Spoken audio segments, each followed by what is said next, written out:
21শে মে 2025 রাজনীতিক আন্দোলনে তোলপাড় রাজধানী ঢাকা। এক আন্দোলনে পৌঁছে গেল নগর ভবন থেকে মৎস্য ভবন পর্যন্ত, আরেক আন্দোলন নির্বাচন কমিশন পর্যন্ত।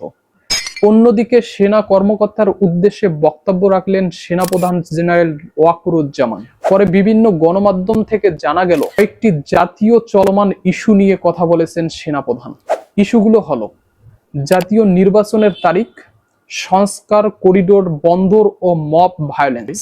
গণমাধ্যমে প্রকাশিত খবরে জানা গেছে আগামী ডিসেম্বরের মধ্যে জাতীয় নির্বাচন হওয়া উচিত বলে মনে করেন সেনাবাহিনীর প্রধান জেনারেল ওয়াকারুজ্জামান। তিনি কথা বলেছেন মায়ানমারের রাখাইন রাজ্যের করিডোর বিষয় নিয়ে।